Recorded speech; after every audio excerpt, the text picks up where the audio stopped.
El día de hoy vamos a conversar sobre un tema cuyo título es Transfusión masiva en cirugías de control del daño. El motivo de esta charla es para compartir algunos conceptos generales y también algunos conceptos muy específicos acerca de este tema de transfusión masiva en pacientes que tienen traumas exsanguinantes. Hoy tenemos conectados a residentes de cirugía general, pero también hay algunos residentes de anestesia, así como internos y estudiantes de medicina.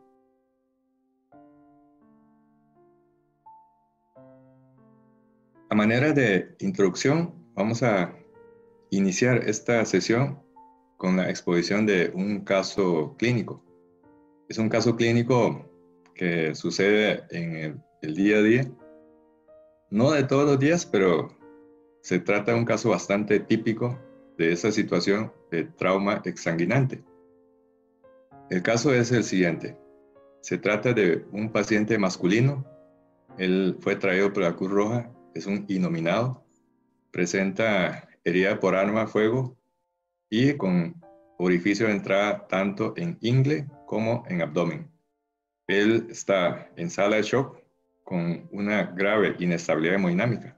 Presenta un cuadro compatible con shock hemorrágico, cuya hemorragia es a nivel intraabdominal y probablemente a nivel retroperitoneal también, dados los orificios de entrada.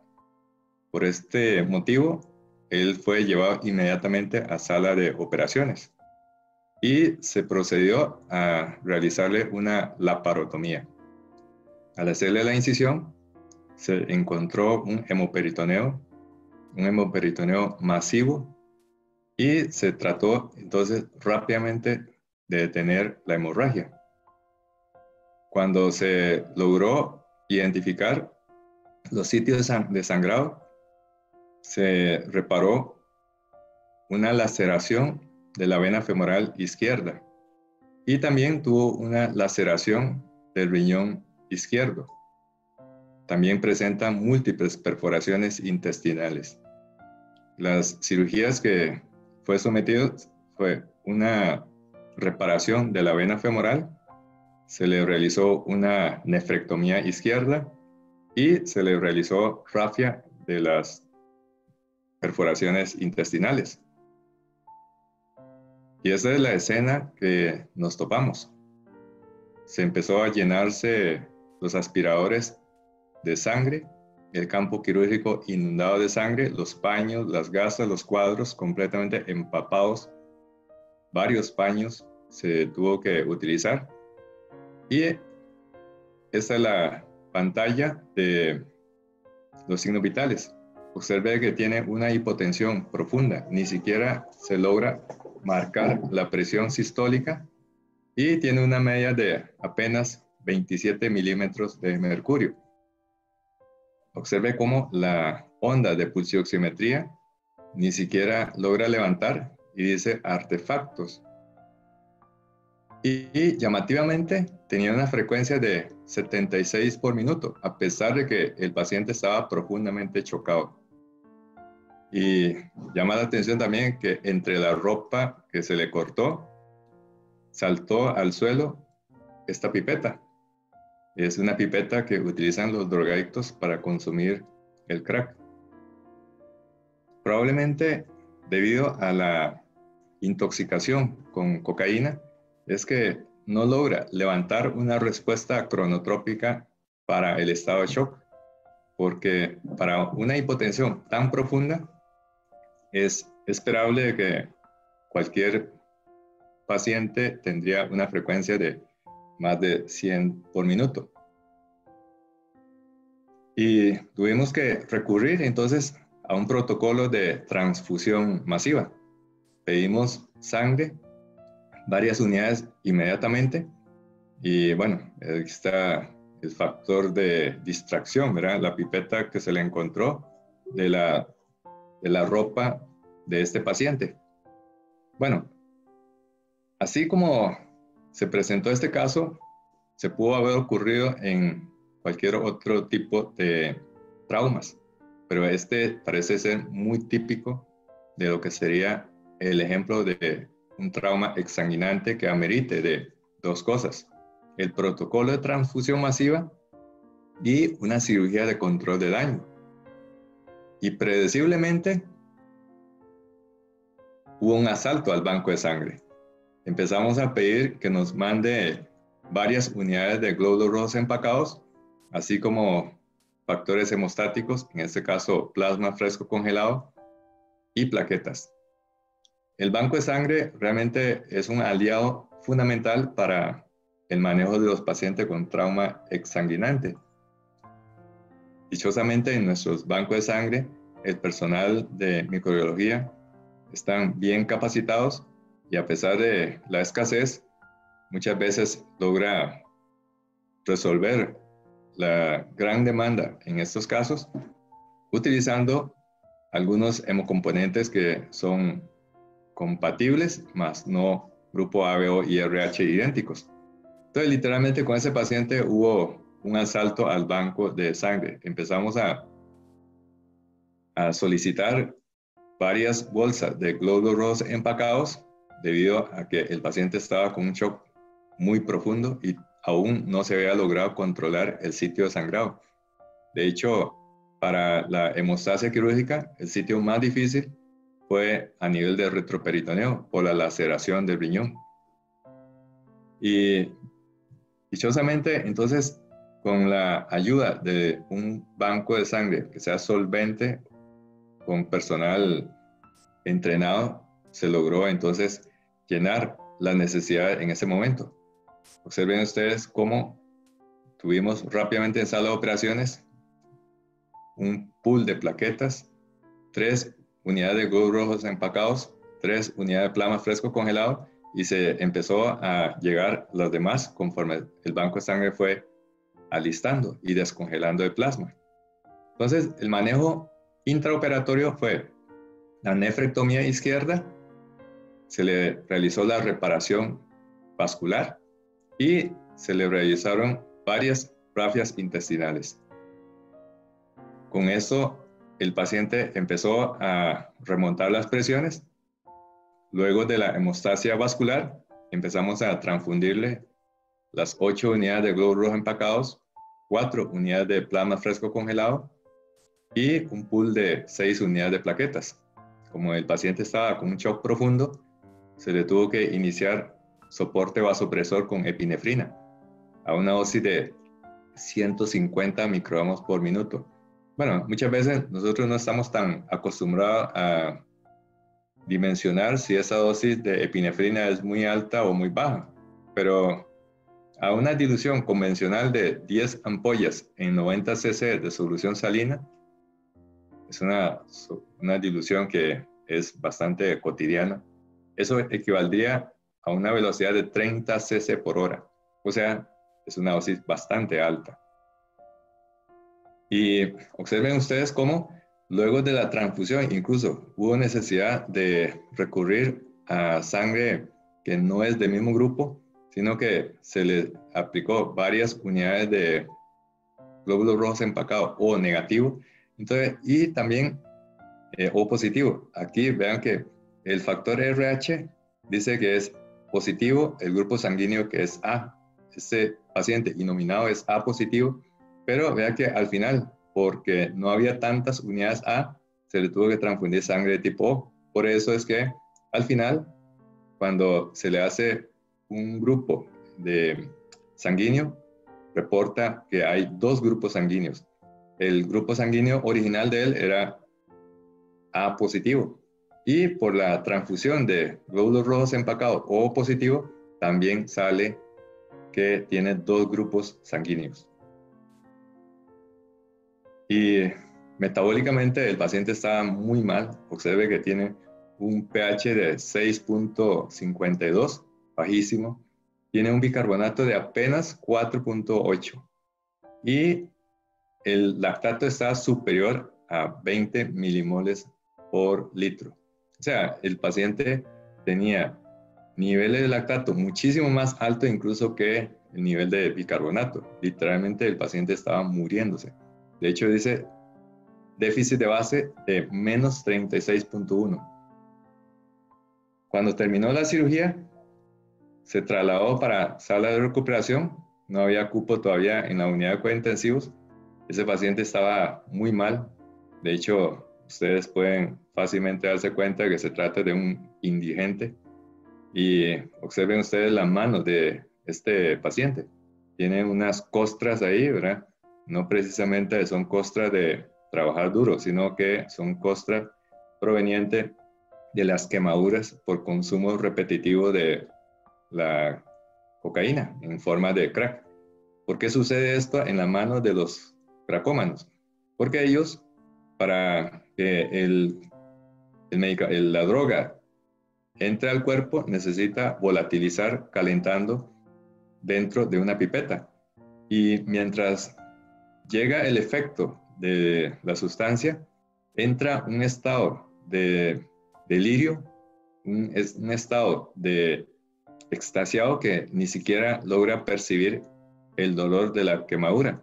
Así es como ellos poco a poco van teniendo esa hiperkeratosis en las manos, producto de las quemaduras mientras estaban bajo efecto de la droga. Inclusive, este paciente estaba en ventilación mecánica. Salía a través del tubo endotraqueal este material que es como una mezcla de secreciones con hollín. Vean ustedes, eso es como broncorrea con hollín. Se ve que el paciente es un drogadicto de esos pesados. Así se ve la radiografía de este paciente. Ya probablemente esos infiltrados son producto del edema por reanimación. Ese es el concepto de pulmón de shock. Pero quizás es también producto del pulmón de un cracómano. Y observen ustedes resultados de las pruebas de laboratorio para rastrear tóxicos en orina. Cocaína dice positivo, cannabinoide positivo, benzodiazepina positivo. Eso benzodiazepina positivo probablemente fue por el midazolam que se le aplicó para la sedación y lo demás negativos. O sea, aquí es que el colega que lo atendió le llamó demasiado la atención y lo subrayó en fosforescente. Bueno, así como está ese paciente, traten ustedes de adivinar cuál es el pronóstico de un paciente así. Trauma exsanguinante, politransfusión, transfusión masiva, lactato en más de 20, bicarbonato por el suelo, un pH 6.5. Probablemente muchos de ustedes ya tienen la respuesta, pero le voy a demostrar la respuesta. Así está ese paciente. Así está ese paciente a los 2 días en recuperación. Nunca se trasladó a la unidad de cuidados intensivos y ese paciente se recuperó muy rápidamente gracias a la rápida intervención y el control vascular, y posteriormente se reinició las medidas de resucitación hemostática. Bueno, muchos de ustedes pensarán, quizás el buen pronóstico de este paciente tuvo que haber sido no porque nosotros hicimos las cosas de acuerdo a las recomendaciones, sino probablemente se trate de un paciente de esos que nosotros le llamamos los magapas. Y es algo muy extraño, ¿verdad? Probablemente es un secreto a voces de que todas las personas que estamos aquí conectados nos genera dudas de por qué cuando son indigentes tienen como una especie de protección divina para este tipo de evoluciones. Si se trata de una persona buena y sana, probablemente ya estaría fallecido, pero no sabemos por qué. Algo tienen los indigentes. Como decía Jorge Luis Borges, la duda es uno de los nombres de la inteligencia. Y es lo que no sabemos, por qué a los indigentes les van bien en ese tipo de situaciones. En cambio, alguien que no es drogadicto, alguien bien portado, cuando recibe un tiro y tal vez un tiro de eso menos grave, termina falleciendo en sala de operaciones o posteriormente en recuperación o en la unidad de cuidados intensivos. Bueno, pero este paciente 6 meses después volvió al hospital y me tocó atenderlo también en la guardia por una cuestión de coincidencia. Pero esta vez ya no tuvo tanta suerte. Recibió un impacto de bala. Esta vez la bala le causó prácticamente una transección de la aorta abdominal y el paciente falleció esta ocasión, 6 meses después de que sobrevivió al primer intento de asesinato. Bien, con eso vamos a cerrar este caso clínico y vamos a tratar de que el tema de resucitación hemostática y cirugía de control de daño, así como transfusión masiva, vamos a tratar de que sea mediante una técnica de aprendizaje fácil y eficaz. ¿Qué significa aprender las cosas de forma fácil y eficaz? Número 1, que las cosas sean lo más sencillo de entender. Ese es el concepto de fluencia cognitiva. Es decir, que con solo ver una diapositiva durante 1 o 2 segundos, ya ustedes logran captar cuál es la esencia de cuál es el concepto. Ese es el término de fluencia cognitiva, que sea fácil de entender. Y lo otro, que ustedes ya notaron, que cuando revisamos casos clínicos nos generan muchas reacciones emocionales. Este caso que ustedes acaban de escuchar, probablemente lo han visto alguna vez en una guardia o han visto los paramédicos meter a toda carrera a uno de estos heridos a la sala de shock. Entonces, todos esos casos realmente nos generan muchas reacciones emocionales. Y ya está. Para un aprendizaje fácil y eficaz, necesitamos 2 cosas. Número 1, que sea sencillo de entender. Y número 2, que nos generen picos emocionales. Ese es el menú de tema que vamos a revisar el día de hoy. Revisaremos algunos conceptos generales. Vamos a revisar también las estrategias de resucitación hemostática.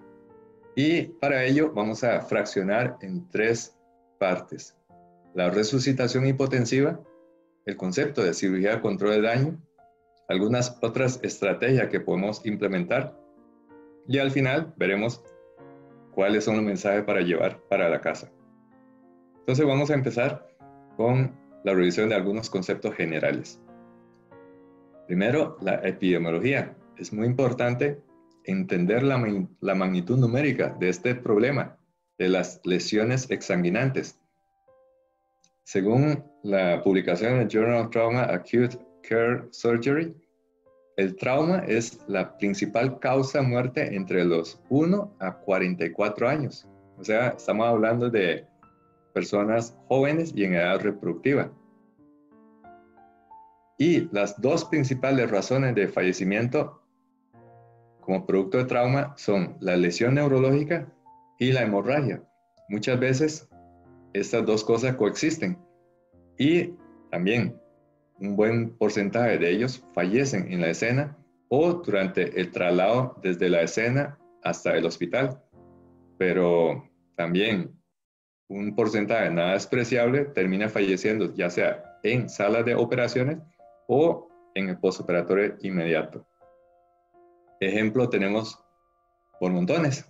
Este paciente, vean, víctima de un accidente vehicular, literalmente tuvo una fractura de clavícula que le transeccionó el paquete vascular. El paciente llegó a sala de shock exsanguinado, hizo paro en sala de shock y falleció ahí mismo.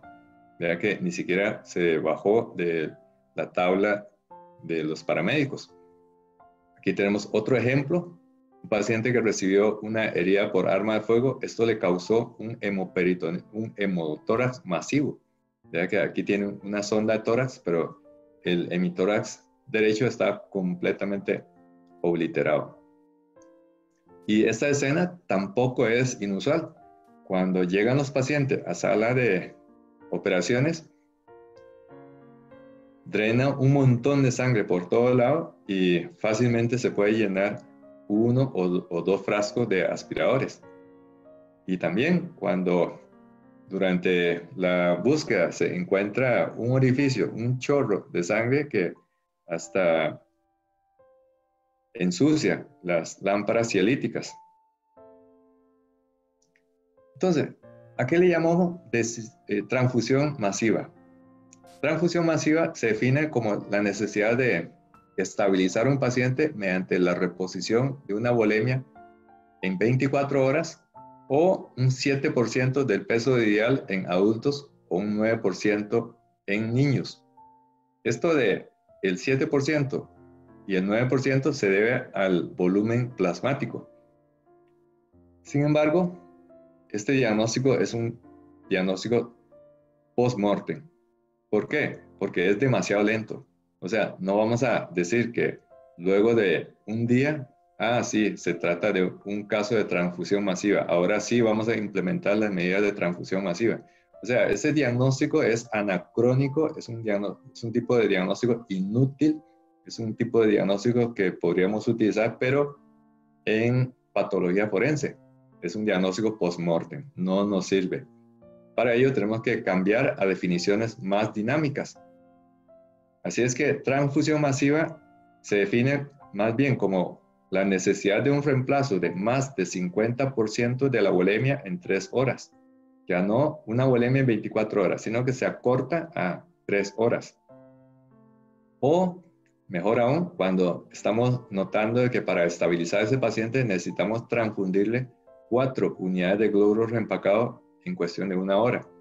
O cuando estamos viendo el sangrado en tiempo real, si este sangrado es superior a 150 cc por minuto o 1.5 cc por kilo por minuto durante 20 minutos. Si usted analiza este último criterio, a estas velocidades significa que al cabo de 20 minutos se habrá vaciado 2 litros, o sea, media volemia. Estas son definiciones, se llaman definiciones dinámicas de lo que sería una hemorragia exsanguinante, mucho más útiles en comparación con la definición previa de una volemia en 24 horas. Vamos a poner un ejemplo. Si se trata de un adulto de 35 años, víctima de un accidente vehicular y tiene un peso 70 kilos, eso significa que su volemia va a ser igual a 70 por 70, igual a aproximadamente 5.000. 5 litros de la volemia de esta persona de 70 kilos. Entonces, poniendo los números, sus 5.000 mililitros de sangre total se puede dividir en 12 unidades de sangre total. O sea, tomamos toda la volemia y empezamos a fragmentar y nos damos cuenta de que contiene 12 unidades de sangre total. Y estas 12 unidades de sangre total, mediante centrífuga, podemos fraccionar en 12 unidades de plasma fresco congelado, 12 unidades de plaqueta y 12 unidades de glóbulos rojos empacados. Es decir, una volemia en 24 horas o media volemia en 3 horas, 10 unidades de glóbulos rojos empacados en 24 horas o 4 unidades de glóbulos rojos empacados en 1 hora. De ahí viene la explicación de por qué esta definición de una volemia en 24 horas o 4 unidades de glóbulos rojos empacados en 1 hora. Es importante entender las cosas mediante el análisis de las ciencias básicas. Ese es el concepto que hablamos anteriormente de la fluencia cognitiva. Ahora, ciertamente estimar la velocidad de sangrado y la cantidad de sangre en el campo es algo difícil, pero eso es lo que se recomienda. La estimación de sangrado suele hacerse entonces mediante la visualización directa de la sangre en los aspiradores o en las compresas usadas para secar el campo operatorio. Por ejemplo, cuando se recogen los coágulos de la cavidad peritoneal, muchas veces en las notas quirúrgicas incluye descripciones así: hemoperitoneo de 2 litros. Hemoperitoneo de 2 litros. Entonces, como que estas cosas son bastante controversiales, porque muchas veces uno ve en las notas quirúrgicas hemoperitoneal de 2 litros. Digo, 2 litros. No me diga, es que ¿cómo logra entonces hacer el cálculo de que hubo 2 litros ahí? Claro, lo que utilizan es el ojímetro, o sea, al batazo. Sobre todo porque muchas veces ni siquiera logramos contemplar todas los coágulos que a veces ya están en el piso o ya se aspiraron, o porque también la instrumentista le pasa un montón de sueros y al final lo que se ve es un montón de gasas y de cuadros y de paño manchado con sangre, algunas veces con coágulo, y algo se aspiró mediante el vacío, y al final realmente no sabemos cuánto sangró el paciente. Es decir, si queremos hacer las cosas de manera muy exacta, tendríamos que pesar cada una de las gasas, cuadros y paños y hacer esa resta de peso húmedo menos peso seco. Eso es igual a cantidad de sangre empapada. A esto también hay que restar los volúmenes de soluciones que se utilizan para el lavado. Eso sería una manera precisa, pero se vuelve demasiado impráctico para estimar el volumen perdido. ¿Por qué? Porque tenés que operar al paciente, tenés que mantenerlo vivo. ¿Y cómo vamos a estar ahí pesando gasitas y paños y cuadritos? Eso es impráctico. Eso significa que al final el sangrado se convierte en una estimación al bateo. Por eso es que más útil que esto es no perder tiempo haciendo esos cálculos, sumando y bateando, sumando y bateando. Eso no tiene ningún sentido. Para ello, debemos concentrar en la resucitación hemostática para mantenimiento de su estabilidad hemodinámica sin prestar atención a esos cálculos al batazo.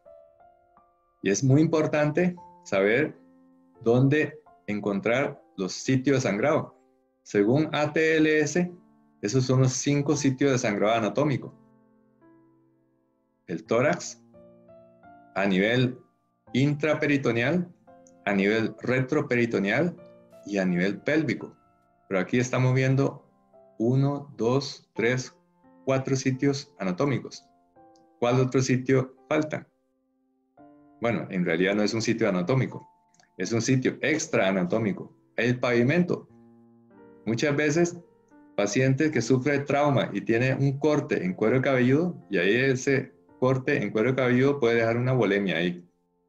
Siempre me acuerdo de un paciente que lo recibí en sala de shock. Ese paciente sufrió un neurotrauma. Nunca supimos de dónde había sangrado tanto, excepto tenía un pequeño corte en cuero cabelludo. El neurocirujano lo llevó a sala de operaciones para drenarle un hematoma epidural. Ese paciente llegó prácticamente sin presiones a sala de operaciones. Sin embargo, no había signos externos en otro sitio que no sea únicamente una pequeña laceración en cuero cabelludo. Y al día siguiente, en la portada de la Extra, me di cuenta de la razón por cual este paciente ingresó chocado. En la portada decía, saliendo de funeral de abuelita, un bus lo atropella. Y se ve en la fotografía cómo el paciente estaba inconsciente y con un charco de sangre en el pavimento. Ahí estaban los mililitros de sangre que no habíamos encontrado en ninguno de esos 4 sitios anatómicos. Y a veces también, paciente que deja su volemia, por ejemplo, aquí este es el caso de una paciente que era sordita, siempre andaba pidiendo en las intersecciones por la iglesia de Santa Teresita. Y como ella era medio sorda, no escuchó el pito de un bus. Y el bus la atropelló, literalmente la arrastró en el asfalto y le realizó prácticamente una amputación traumática de la extremidad. Llegó exsangue. Por eso es muy importante establecer una comunicación efectiva y clara entre el cirujano y sus ayudantes, así como el anestesiólogo y los ayudantes, así como instrumentistas y circulantes. Y es muy importante establecer una comunicación que sea efectiva, porque cuando hay un paciente de sala de shock, generalmente hay mucha adrenalina entre el equipo quirúrgico, anestésico y enfermería, y todo el mundo quiere meter mano. Ahí vean que hay un total de 6 cirujanos metidos ahí, ¿verdad? Un vascular, varios de cirugía general, la instrumentista, es más, la instrumentista no tenía ni siquiera campo para meterse ahí, ¿verdad? Entonces, ahí es muy importante hacer las cosas rápidamente y hacer las cosas de una manera expedita y correcta, sin perder tiempo. Y a veces tiempo es lo que no sobra. Y se ve muchas veces como cuando hay una lesión con exsanguinación, muchas veces el cirujano que tiene que entrar no es el más habilidoso. Ahí muchas veces no es el tiempo para aprender. Aquí es que el que interviene quirúrgicamente debe ser la persona más experta, el que tiene más experiencia y el más habilidoso, porque tiempo es igual a sobrevida. Menor tiempo de control hemostático, mejor sobrevida. Y no es tiempo para practicar, no es tiempo para aprender, sino es tiempo de actuar.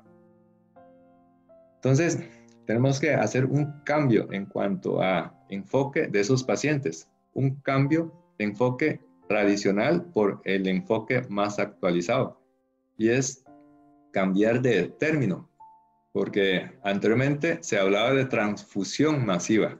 De hecho, ese es el término más conocido, pero probablemente el término más recomendable y más acorde para obtener la mejor sobrevivencia es el término de resucitación hemostática. O sea, tratamos de corregir hemodinámicamente al paciente mientras se va buscando cómo parar el sangrado. Porque si no hacemos esto, la mortalidad es muy alta. En los pacientes de trauma exsanguinante, la mortalidad global es superior al 50% cuando se hace un enfoque tradicional. Y el enfoque tradicional lo que provoca es precisamente 3 cosas. La tríada letal o tríada mortal, compuesto por acidosis, hipotermia y coagulopatía. Es decir, con el término de transfusión masiva, eso induce al clínico a meterle un montón de soluciones cristaloides, un montón de sangre, sobre todo glóbulos empacados, y estos métodos de tratamiento sin un objetivo claro, lo que va a provocar es acidosis, porque las soluciones cristaloides a grandes volúmenes puede causar acidosis metabólica hiperclorémica. Las soluciones cristaloides y la sangre vienen fríos y consecuentemente puede causar hipotermia. Y por el otro lado, esas soluciones junto con los glóbulos empacados carecen de factores o propiedades hemostáticas y puede causar una coagulopatía dilucional. Entonces, ¿cómo hacemos para parar este problema que surge con la resucitación tradicional?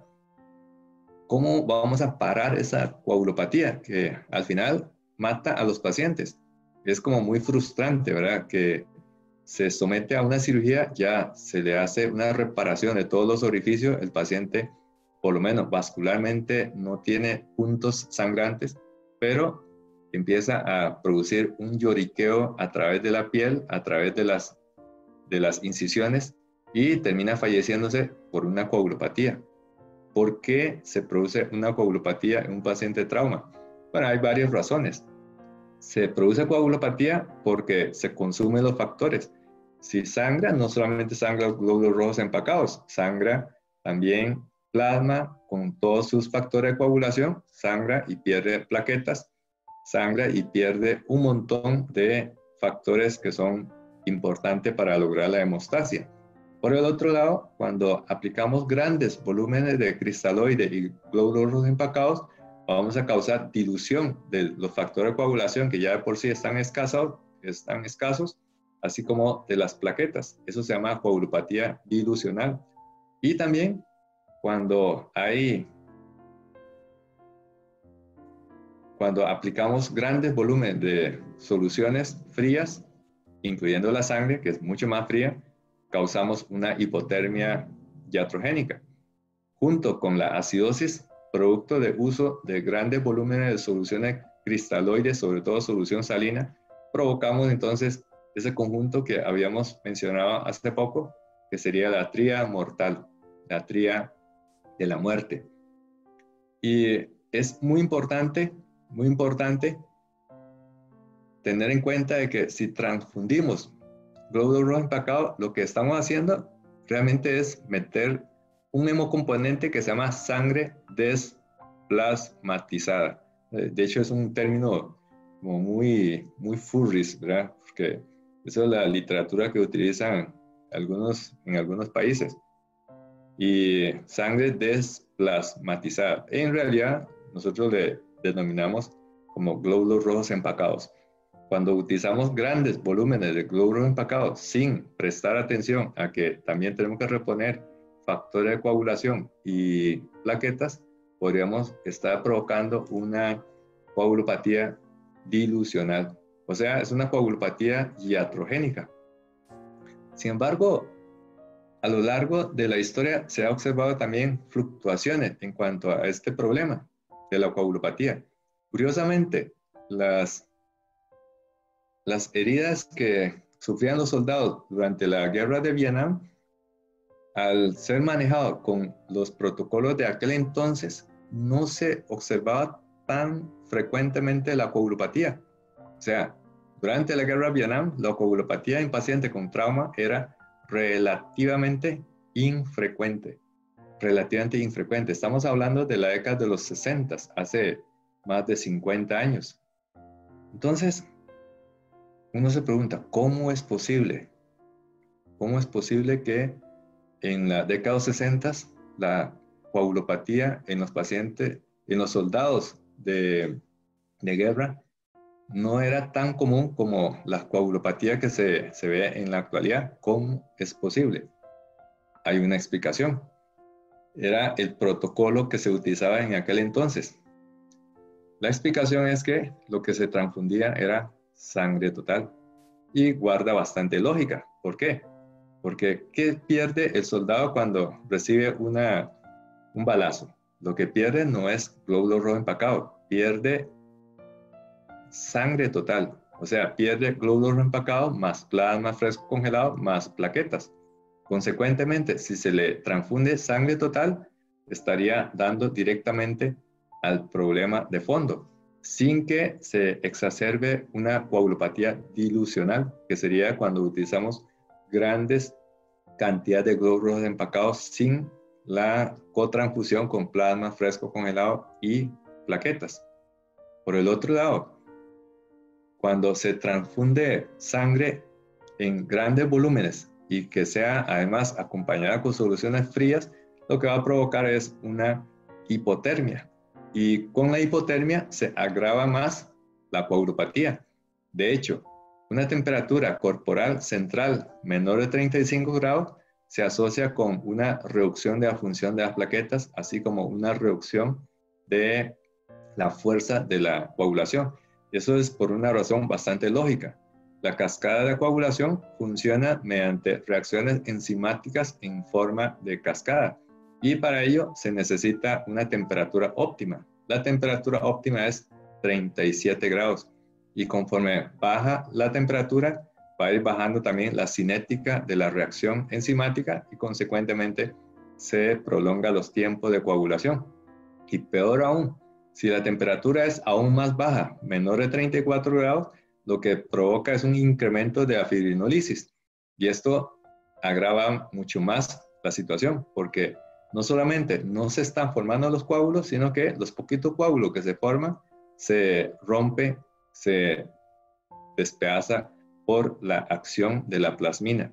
O sea, al final la hipotermia lo que va a provocar es un coágulo lento, un coágulo débil, y además un coágulo inestable porque se lisa por medio de la plasmina.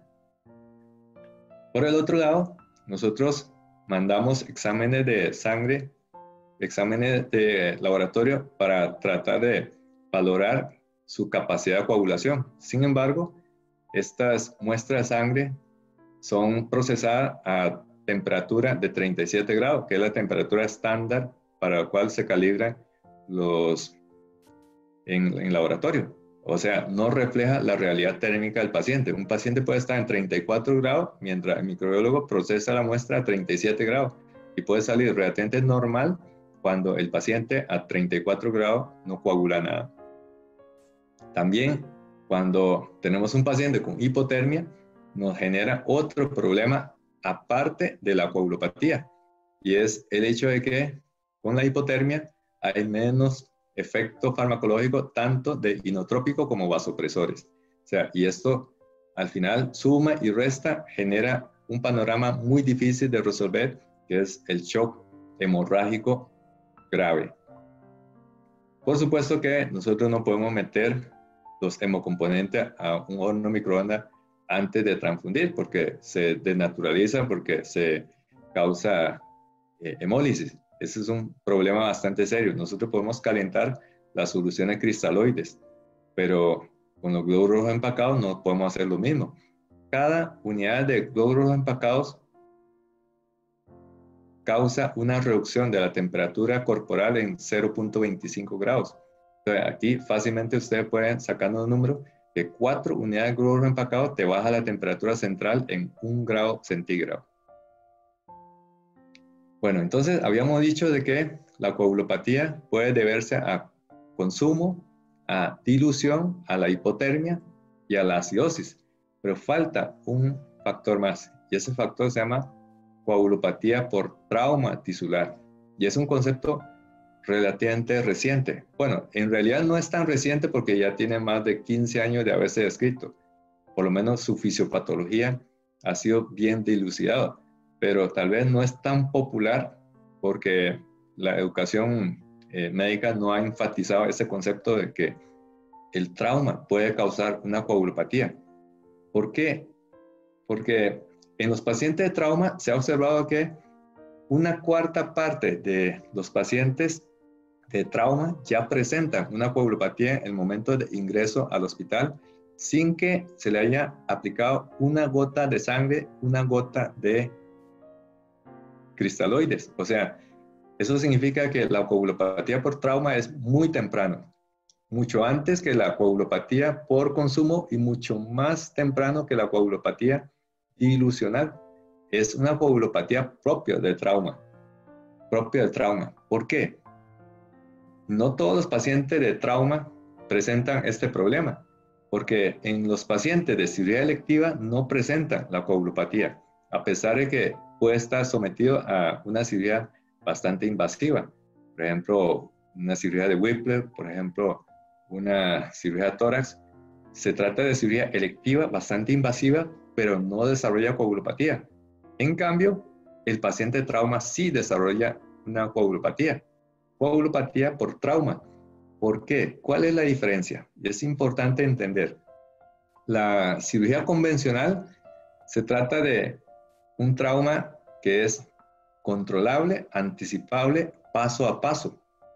Y además, en estos casos, se anticipa las pérdidas sanguíneas mediante la transfusión o la utilización de soluciones cristaloides, atiempando el sangrado, y además lo que se le pasa son líquidos relativamente tibios. Por el otro lado, el paciente va a estar sometido a un ambiente bastante controlado. Esa es la situación de una cirugía convencional. Pero en una cirugía de control de daño, la cosa no es así, ¿verdad? Es literalmente una carnicería. Ahí no hay posibilidad de controlar absolutamente todo. El paciente puede estar frío, el paciente tiene trauma que no se sabe si es un sitio de sangrado o tiene varios sitios sangrados. Y por el otro lado, existe una riña, sobre todo cuando el paciente coexiste con un neurotrauma.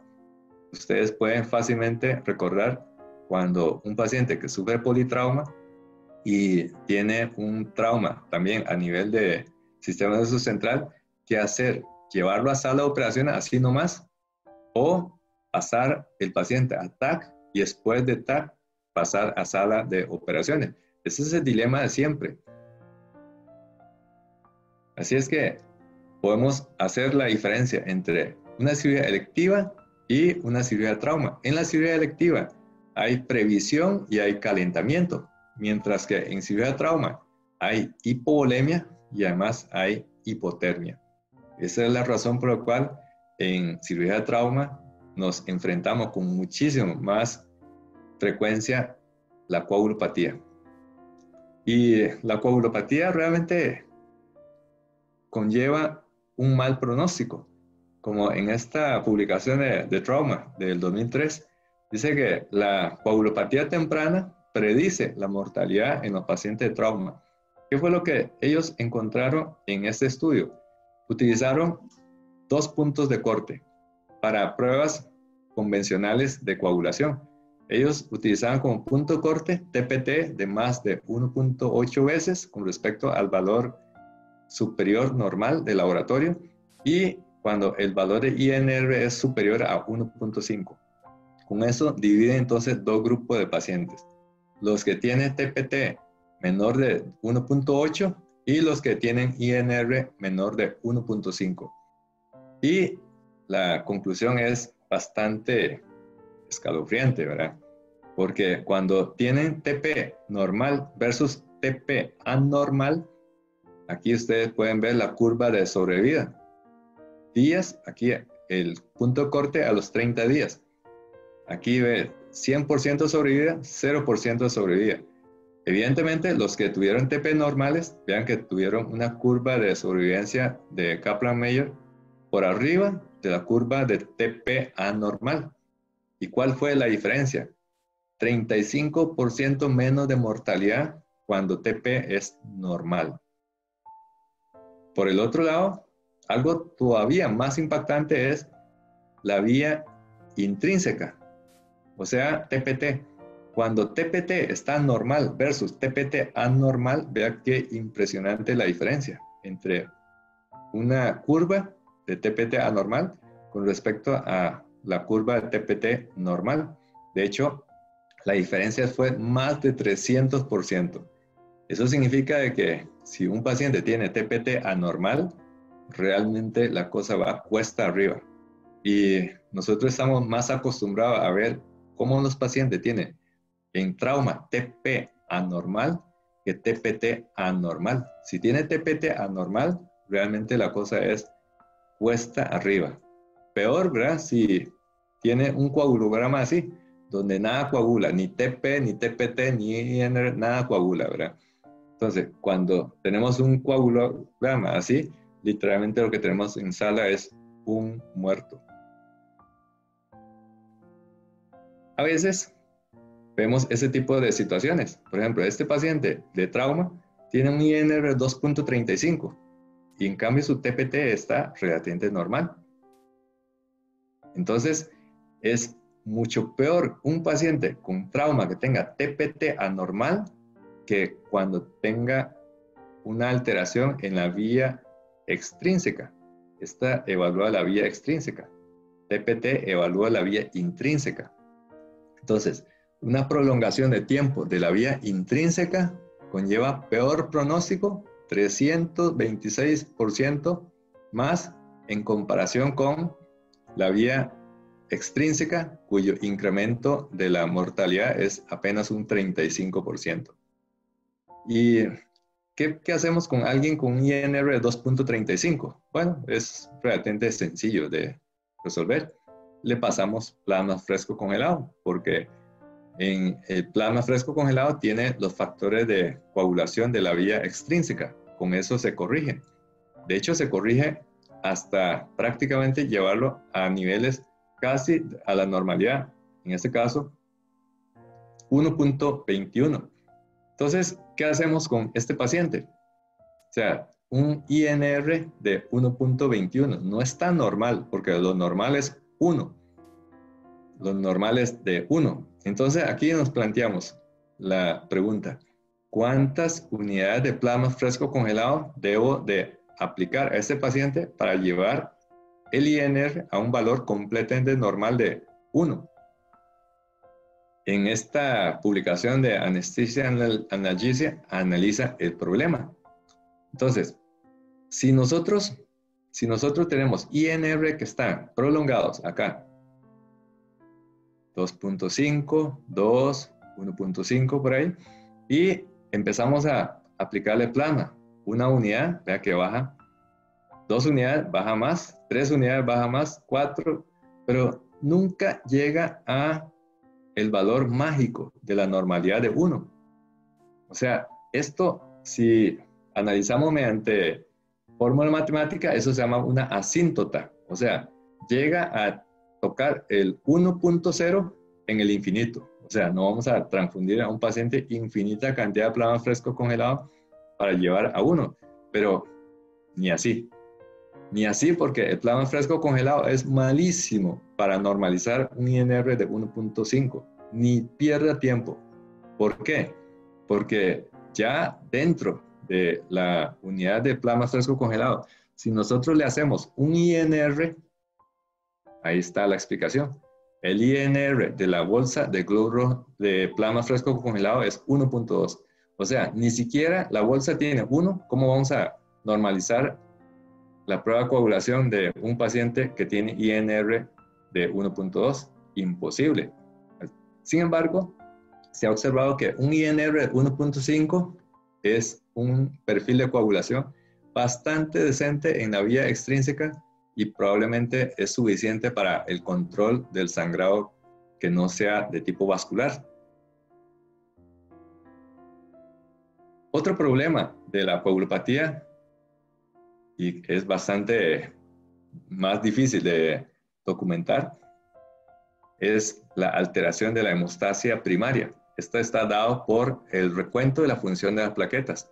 Un conteo plaquetario normal no me va a garantizar una función normal. Y eso todos sabemos lo que pasa con un paciente que está tomando Plavix. Tiene un conteo de plaquetas completamente normales, pero usted no va a operar a un paciente bajo efecto de Plavix, porque sabe que entre el Plavix y la aspirina y otros antiplaquetarios causa una alteración que es de tipo funcional. O sea, cuantitativamente está normal, pero cualitativamente son plaquetas hipofuncionantes. Por el otro lado, hay pacientes que no tienen que estar tomando necesariamente Plavix o aspirina para ya tener un problema de la función plaquetaria. La anemia causa disfunción plaquetaria, la hipotermia, la hipocalcemia y la hipomagnesemia. Probablemente el factor más enigmático sería anemia. ¿Cómo una anemia puede causar una disfunción plaquetaria? Pues sucede con más frecuencia que uno sospecha. ¿Por qué?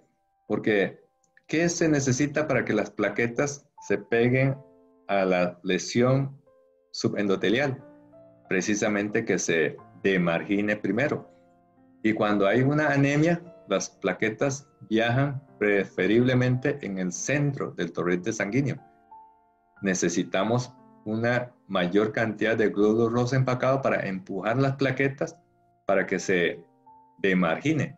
Si no, no se va a lograr una hemostasia satisfactoria por medio de las plaquetas. Por eso la anemia per se es un factor para una hemostasia no satisfactoria.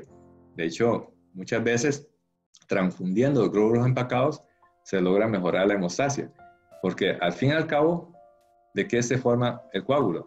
De una malla fibrina. Sí, pero la malla fibrina no detiene el sangrado.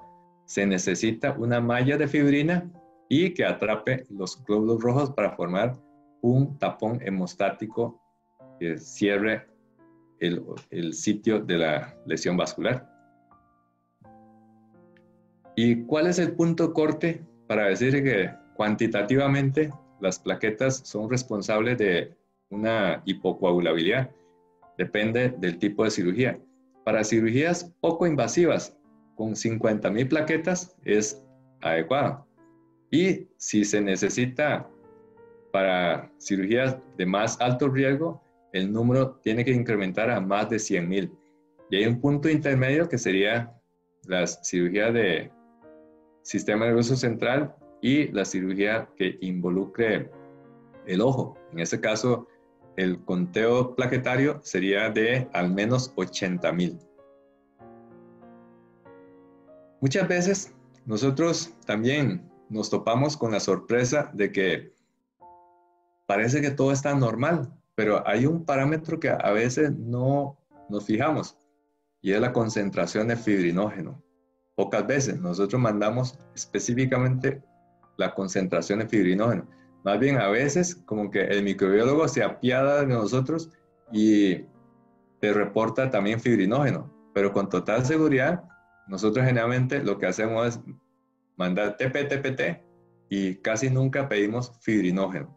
Bueno, cuando tenemos un estado de hipofibrinogenemia con fibrinógeno menor de 100 miligramos por decilitro, esa es una causa muy importante de trastorno de la coagulación. Recordemos que el fibrinógeno es la que se encuentra en la vía final común para que se convierta de fibrinógeno a fibrina, y es a partir de entonces que se produce el coágulo mediante la malla de fibrina que va a atrapar los eritrocitos. Realmente el fibrinógeno es el verdadero agente hemostático. Y de los hemocomponentes, el que tiene mayor concentración de fibrinógeno, sin lugar a duda, son los crioprecipitados. El mensaje importante acá es que con una unidad de crioprecipitados, nosotros podemos incrementar la fibrinogenemia en alrededor de 10 miligramos por decilitro. Por eso es que, ya esto es viendo en la cotidianidad, ¿qué hacemos cuando necesitamos crioprecipitados? No pedimos una unidad, no pedimos 2 unidades. Generalmente pedimos 10 o 20 unidades de crioprecipitados. ¿Por qué? Porque si usted pide 10 unidades, probablemente te va a elevar 100 miligramos por decilitro. Y si pide 20, probablemente va a incrementar 200 miligramos por decilitro. Bueno, la expectativa es una cosa, la realidad es otra. ¿Por qué? Porque la expectativa es que cuando mandamos las pruebas de coagulación, todo ya está resuelto. Si todo está normal, entonces el paciente tiene que coagular normal. Cuando después nos damos cuenta de que tiene todas las pruebas de coagulación perfectas y el paciente sangrando, ¿verdad? ¿Por qué sucede esto? Porque las pruebas de coagulación convencionales son pruebas que se realizan in vitro y de una manera fragmentada, porque se hace prueba en el plasma cuando necesitamos que la coagulación se dé entre una interacción de factor de coagulación, las plaquetas, los vasos sanguíneos y los glóbulos rojos. Ese es el verdadero coágulo, es lo que sucede en la realidad. Por ello, necesitamos las pruebas viscoelásticas de coagulación. Y existen 2 grupos grandes de pruebas viscoelásticas, la tromboelastografía y la tromboelastometría o ROTEM. ¿Por qué necesitamos las pruebas viscoelásticas? ¿Por qué no son suficientes las pruebas de TP, TPT, las plaquetas? Porque TP y TPT se realizan en plasma, o sea, solamente valora la parte enzimática de la coagulación. Y las plaquetas solamente vemos el número, pero no la calidad. Y tampoco las pruebas de TP, TPT y las plaquetas hace mención de la fibrinolisis. En los pacientes de trauma, especialmente importante es la hiperfibrinolisis. Y por el otro lado, para la coagulación, involucra también la participación de componentes tanto celulares como vasculares. ¿Y qué es lo que hace entonces la tromboelastografía o la tromboelastometría? Lo que hace es medir el proceso de la coagulación y lo grafica. Y lo grafica en la pantalla, y de esta forma nosotros sabemos a qué velocidad se va a formar el coágulo, con qué fuerza se está formando el coágulo y qué tan estable es el coágulo. O sea, es un proceso en donde la sangre líquida se convierte en una fase de gel y después en un sólido y luego se vuelve a convertir en gel y a líquido. O sea, el coágulo, después de tener ya una función hemostática, se tiene que remodelar y deshacer para permitir nuevamente la recirculación de la sangre. O sea, en realidad la coagulación se divide en dos fases. Una que es la formación del coágulo y la otra fase es la ruptura del coágulo para permitir la recirculación. Y todo este proceso genera cambios en la viscosidad del coágulo y eso es lo que mide el aparato. Esta es una foto del laboratorio de hematología del Hospital Calderón Guardia. Ahí se hacen las pruebas de Rotem. Hay cuatro aparatos de estos, y estos aparatos realmente han cambiado la práctica transfusional en nuestro hospital. Ya nos da una imagen mucho más clara de qué es lo que el paciente está necesitando para detener la hemorragia. ¿En qué consiste este aparato? Bueno, lo que tiene es un kit donde mezcla la sangre del paciente con diferentes tipos de reactivos. Aquí, por ejemplo, hay uno que se llama Extem, uno se llama Intem, uno se llama Ifiptem, otro se llama Aptem y otro se llama Eptem. Son 5 procesos que se realizan de manera simultánea.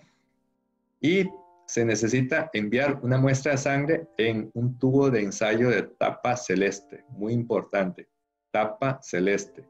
La tapa celeste tiene citrato, debe ser sangre citratada. No se debe utilizar sangre entera, no se debe utilizar sangre con EDTA, debe ser con sangre citratada. Y ahí se coloca dentro del reactivo, se va graficando, tiene un pin que rota, por eso se llama rotacional, y este pin que rota tiene un sensor electromagnético que lo que hace es ir midiendo la resistencia ante el giro que se va a ir incrementando conforme la sangre se va volviendo cada vez más viscosa. Y produce un gráfico así. Este es de Fiptem, este es Extem, este es Intem, este es Aptem. Falta también el otro que es Eptem, que utiliza heparinasa. Y nos tira un gráfico que dependiendo de la forma nos dice cuál es el problema. Si es una coagulación normal, si es por problema de plaquetas, si es por un problema de hemofilia, si es más bien hay hipercoagulabilidad o más bien hay un estado de hiperfibrinolisis. Cada uno de esos gráficos nos ayuda a tomar decisiones. Por ejemplo, este fue uno de los primeros casos en donde realmente vi la utilidad o la gran utilidad de Rotem para toma de decisiones. Este paciente tuvo una herida exsanguinante en abdomen, estaba empacado y empezó a sangrar. En ese justo momento eran los primeros casos que teníamos para estrenar la tecnología de Rotem. Le mandamos un Rotem y ese es el resultado. O sea, está completamente normal, completamente normal. ¿Qué significa? De que el sangrado no es por un estado de hipocoagulabilidad, sino que es un sangrado de causa vascular. Y se llevó a sala de operaciones, se hizo la reintervención y se volvió a empacar este paciente. Eso significa que podríamos volar todo el banco de sangre y no vamos a parar el sangrado. El Rotem ahora sí nos da una idea mucho más clara para tomar decisiones. O sea, el mensaje para llevar a casa es que ante un Rotem normal, el sangrado es de causa vascular. No queda más que la reexploración. Bien, ahora vamos a ver las estrategias de la resucitación hemostática. Para ello vamos a dividir en 3 partes. La resucitación hipotensiva, la cirugía contra el daño y vamos a ver también otras estrategias. Tradicionalmente se ha dicho de que hay que hacer una resucitación muy agresiva con fluidos para tratar de normalizar el volumen circulante, así como la presión, porque tanto el shock y la hipoperfusión puede ser factores de mal pronóstico. Y esto es algo que se venía afirmando desde la década de los 60. Estos eran conceptos que venían de las observaciones de la guerra de Vietnam. Y estas observaciones fueron bastante difundidas, inclusive. Si usted revisa las guías de ATLS, muchas de las guías de ATLS que todavía domina en la actualidad son provenientes de conceptos de la guerra de Vietnam y su antecesor, que fue la guerra de Corea.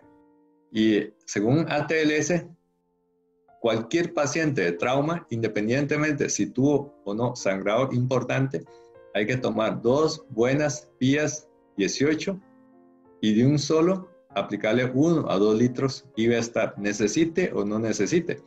Y esto ha sido algo que desde todos los cursos ATLS se viene preconizando. Pero en la actualidad, más bien, este concepto ha sido examinado y reexaminado. Y más bien, lo que se recomienda es, en lugar de ese esquema de resucitación convencional, más bien debamos aplicar el concepto de hemostasia más resucitación. O sea, hemostasia más resucitación es igual a resucitación hemostática. Ese es el concepto. Ya no hablamos de transfusión masiva, mejor hablamos de resucitación hemostática. Y cerca de 1 de cada 4 pacientes politraumatizados ya tiene una coagulopatía temprana, independientemente de la hipotermia, independientemente de la resucitación con fluidos. ¿Cómo se llama esto? Esto se llama una nueva entidad que se viene hablando desde hace unos 15 años, que se llama coagulopatía traumática aguda, propio de trauma de alta energía, de paciente de politrauma. ¿Y de dónde viene esa coagulopatía traumática aguda? Bueno, hay una serie de factores. Algunos de esos factores son iatrogénicos, como por ejemplo la dilución, pero se ha observado que entre todos estos mecanismos hay también de por medio la hipotermia y también la acidosis.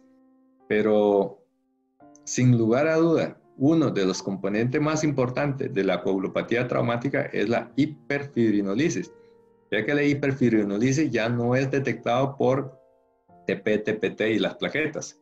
Se necesita de un ROTEM para documentar que tiene hiperfibrinolisis. Ahora, ¿de dónde viene la hiperfibrinolisis? Es un problema propio de la lesión endotelial. El endotelio realmente puede ser catalogado como un órgano por separado. Si uno raspa todas las células endoteliales, va a tener un órgano de 2.5 kilos, ya que pesa más que el hígado. Si nosotros raspamos todas las células endoteliales, debe cumplir una función importante, ¿no? Y sí cumple una función muy importante. ¿Por qué? Porque aquí lo que se ve son unos gránulos acá, unos gránulos que se llaman los cuerpos de Weibel-Palade. Fueron descubiertos por estos dos científicos. De hecho, ellos fueron galardonados con el Premio Nobel de Fisiología y Medicina. ¿Y qué son esos cuerpos de Weibel-Palade? Son unos corpúsculos que se encuentran dentro del citoplasma de las células endoteliales, que contiene una serie de sustancias como el factor von Willebrand, P-selectina, CD63, interleuquina 8, endotelina 1, entre otros. Pero de ese entre otros hay uno muy importante. Ese entre otros se llama factor activador de plasminógeno tisular. ¿Y qué es lo que hace? Convierte el plasminógeno tisular en plasmina, y la plasmina es responsable de ese estado de hiperfibrinolisis.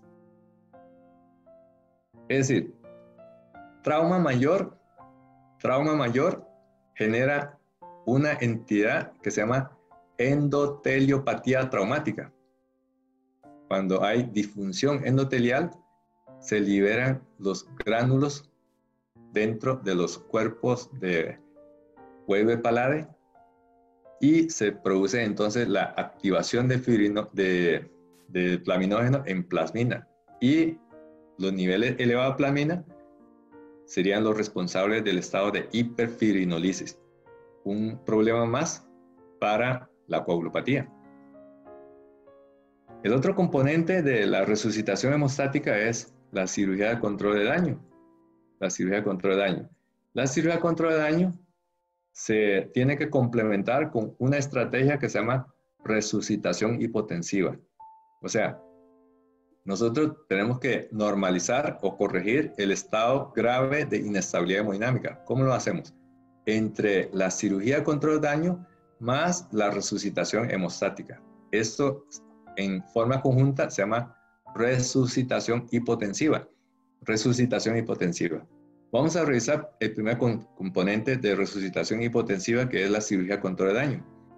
La cirugía de control de daño es un pilar fundamental para los pacientes de trauma exsanguinante, porque la cirugía puede ser causa de sangrado masivo, pero sin lugar a duda, en paciente de trauma también puede ser el tratamiento de ese sangrado masivo. Y este concepto de cirugía de control de daño no es un concepto nuevo. Vea que ya desde los 80 se hablaban de eso. Pero el punto de inflexión fue una publicación en New England Journal of Medicine de 1994. En esta publicación, donde estuvieron varios autores, pero uno de ellos, vean, aquí está, el doctor Kenneth Mattox. Probablemente muchos ya conocen o han escuchado el nombre de Kenneth Mattox. Ese es el doctor Kenneth Mattox del Hospital Bentall de Trauma en Houston. El doctor Kenneth Mattox tiene formación como médico cirujano militar y fue uno de los precursores del concepto de cirugía de control de daño. En realidad, él no fue el que inventó ese término, pero fue el impulsor de este concepto. Dirigió un estudio que fue el publicado en New England Journal of Medicine, en donde se analizó la sobrevida entre los pacientes manejados de manera convencional versus los pacientes manejados con el concepto de cirugía de control de daño. ¿Qué significa esto? De que si alguien tiene una lesión vascular, con total seguridad, si no se ha hecho el control vascular, todo lo que usted le ponga va a salir como un colador, como una regadera. Entonces, primero hay que hacer el control vascular antes de hacer una resucitación hemodinámica. A mayor presión, mayor sangrado. Eso es bastante lógico, ¿verdad? Y sin embargo, parece lógico, pero había que poner ya un estudio para comparación. Y ese estudio de paciente con trauma penetrante en tórax, se comparó dos grupos de pacientes, los que fueron resucitados de manera convencional versus los que fueron resucitados mediante el enfoque de cirugía de control de daño.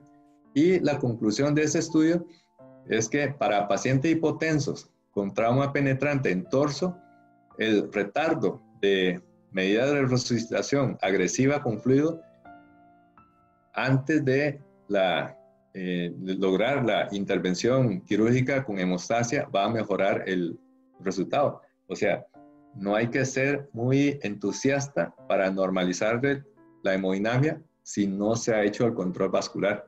¿Por qué? Porque inclusive, como el paciente sigue sangrando, y si usted empieza a pasarle grandes volúmenes de cristaloide y hemostático, ese paciente se va a hematizar. Y si se hematiza, la cosa va aún más cuesta arriba.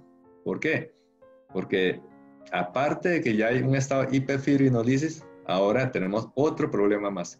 Ese problema más se llama la lesión del glicocálix. Glicocálix es una capa de carbohidrato que rodea la membrana de las células endoteliales y está formado por unos carbohidratos que confiere una función muy importante en la coagulación, así como una función antiinflamatoria y también regulación de la permeabilidad del endotelio. ¿Qué pasa si nosotros empezamos a resucitarlo con cristaloides? Inclusive en este estudio se habla de que la resucitación, aún con volúmenes relativamente pequeños de solución salina, puede asociar con disfunción endotelial microvascular después de hemorragia en ratas, cuando se compara coloide versus las soluciones cristaloides balanceadas. Aquí vemos el resultado. ¿Vea? Aquí hay A, B y C. Resucitación con volúmenes cada vez más grandes de cristaloide. En A está normal. En A, vean ustedes cómo se puede observar el endotelio completamente normal con la capa de glicocálix con un espesor normal. En B, con ya uso de soluciones a volúmenes grandes, y cuando utilizamos soluciones cristaloide en forma masiva, prácticamente se barre completamente la capa de glicocálix, y con total seguridad, cuando se barre el glicocálix, hay una severa disfunción endotelial con incremento de la permeabilidad. En esta publicación, el resultado se puede ver acá. Cuando se compara control versus solución salina, lactato Ringer, albúmina y plasma fresco congelado. Vea cómo el espesor de glicocálix se vino al suelo, prácticamente a una tercera parte del espesor cuando utilizamos solución salina y solución de lactato Ringer. En cambio, cuando se utiliza plasma, prácticamente no cambió el espesor de glicocálix, y con albúmina un poquito menos, pero también sí se afectó. Y obviamente un adelgazamiento de glicocálix se va a asociar con un incremento de la permeabilidad microvascular. Aquí ustedes pueden ver cómo el grupo con solución salina y con lactato Ringer hubo un incremento de la permeabilidad microvascular. O sea, el mensaje que tenemos que llevar es que hay que proteger este glicocálix, y glicocálix intacto, mejor pronóstico. Ahora, ¿cómo logramos entonces parar ese círculo vicioso de resucitación, más sangrado, más daños de glicocálix, más permeabilidad capilar, más extravasación de fluido, más hipovolemia, más, y así sucesivamente, ¿verdad? Con eso, para parar este círculo vicioso, tenemos que recurrir entonces a la resucitación hipotensiva. También se le conoce como resucitación controlada, resucitación diferida o hipotensión permisiva. Consiste en lugar de, como ATLS recomienda, pasarle 1 o 2 litros de un solo, ¿verdad? Lo que se debe utilizar son pequeños bolos para mantener una presión sistólica apenas aceptable de 70 milímetros mercurio, y tratar de, mediante esos bolos, lograr que el pulso radial sea palpable.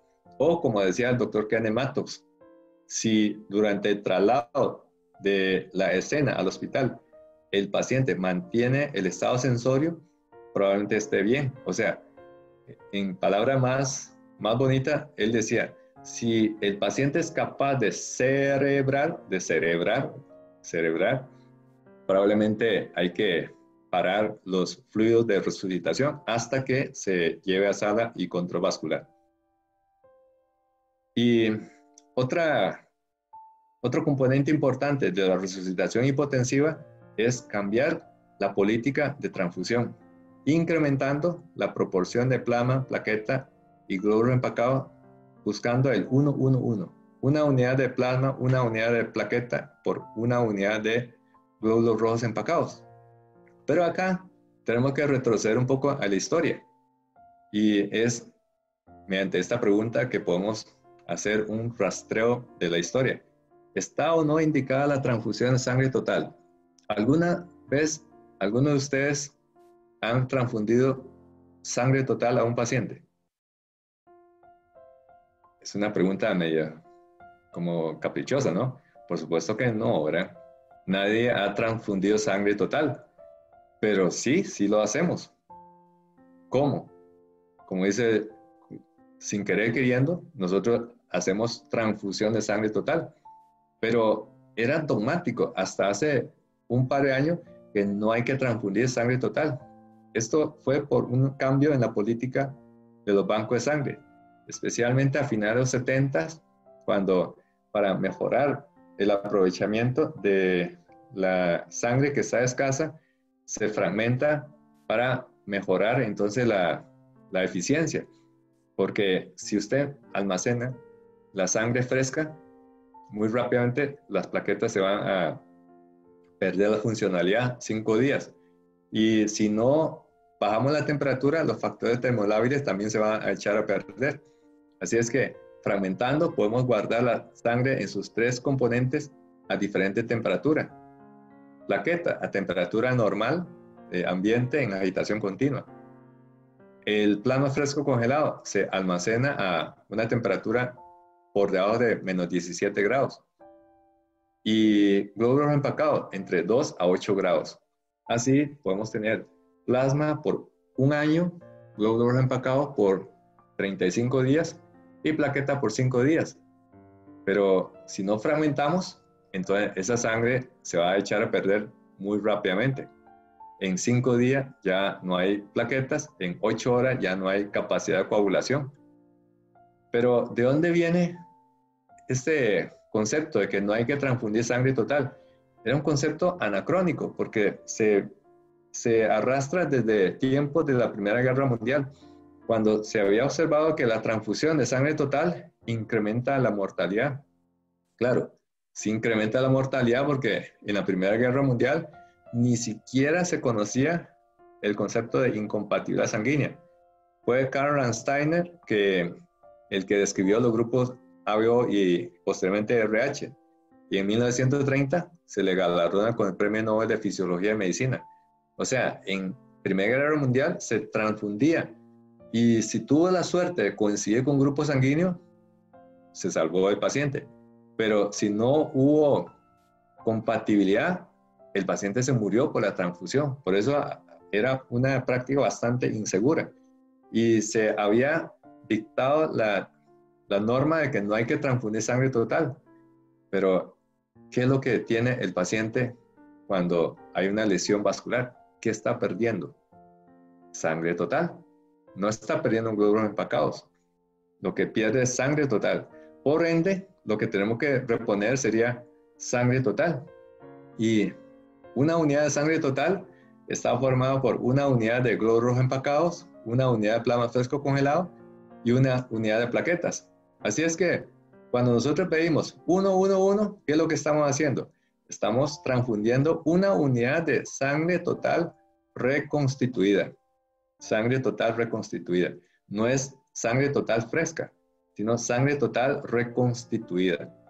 O sea, se fracciona y después se vuelve a juntar. Así es que en la actualidad nosotros sí transfundimos sangre total, pero no sangre total fresca, sino sangre total reconstituida. Y es fundamental para la resucitación del paciente con trauma exsanguinante. Si pierde sangre total, tenemos que reponerle sangre total. Y antes se utilizaba un enfoque que se llama enfoque de resucitación hídrica secuencial, en donde primero se empieza con cristaloides, luego con glóbulos empacados, después más glóbulos empacados y por último, ya al final del callejón, plasma fresco congelado y plaquetas. Y esta práctica de la resucitación hídrica secuencial es lo que se ha asociado con coagulopatía dilucional y más aún la coagulopatía por consumo. Porque si usted tiene un paciente sangrando y solo le transfunde glóbulos empacados, ese paciente va a seguir sangrando. Y peor, la transfusión de glóbulos empacados puede agravar más la dilución de las plaquetas y factor de coagulación y va a agravar más el sangrado. El panorama cambió con el estudio PROMPT. El estudio PROMPT lo que hizo fue analizar si la proporción de glóbulos empacados, plasma y plaqueta influye o no en el pronóstico. Y la conclusión fue contundente. Los pacientes que tuvieron peores pronósticos fueron aquellos que se utilizaban grandes volúmenes, grandes cantidades de glóbulos empacados contra poquitas unidades de plaqueta y o de plasma. Así es que en el estudio PROMPT, la conclusión es que hay que diferenciar dos tipos de transfusiones, la convencional y la transfusión masiva. La transfusión convencional es la que nosotros hacemos para cirugías electivas, que no se trata de transfusión masiva, no se trata de trauma examinante. Entonces, para los pacientes de trauma examinante tenemos que ir por el carril de la transfusión masiva. Y cuando es transfusión masiva, como que todo hay que hacer muy deprisa, ¿verdad?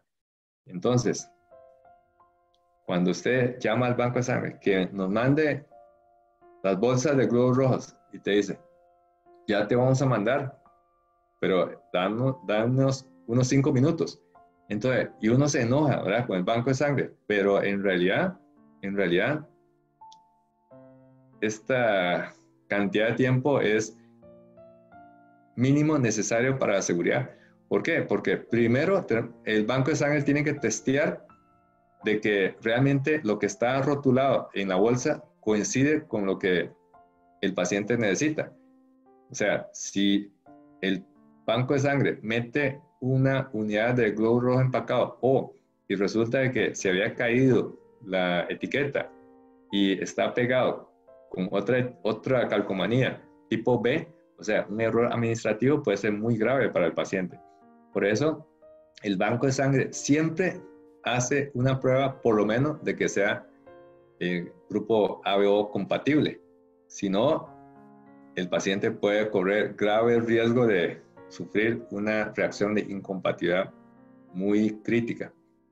Y cuando ya se hacen todas las pruebas cruzadas del sistema de RH y rastreo de anticuerpo inespecífico, puede durar hasta 45 minutos o más.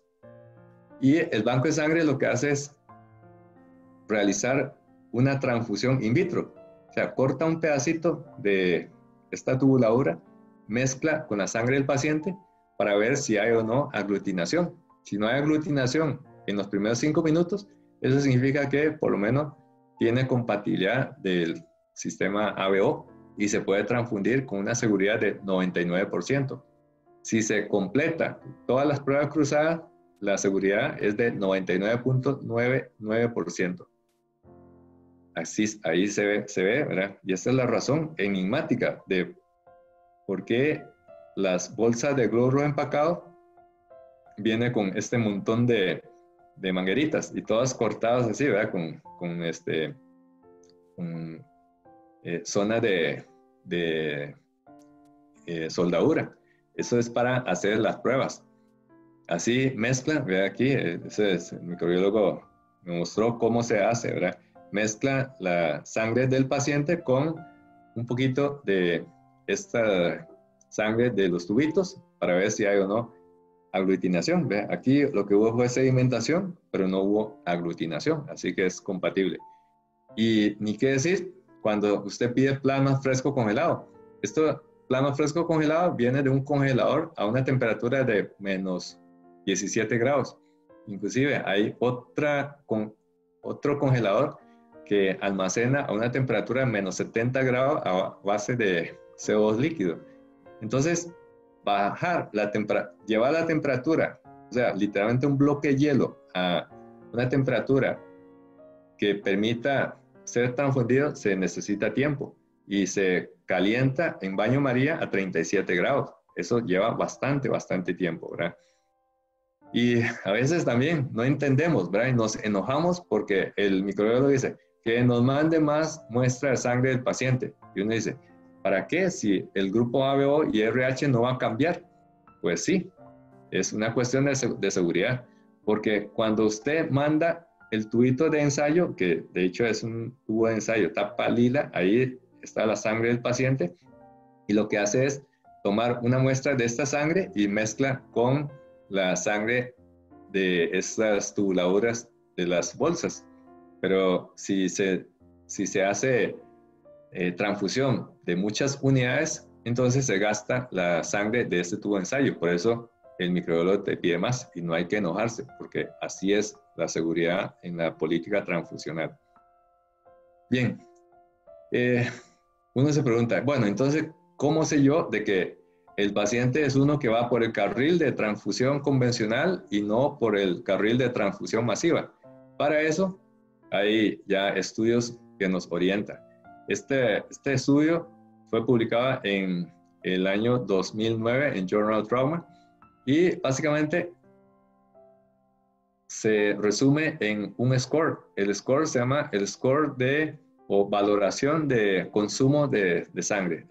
Este se llama el score ABC.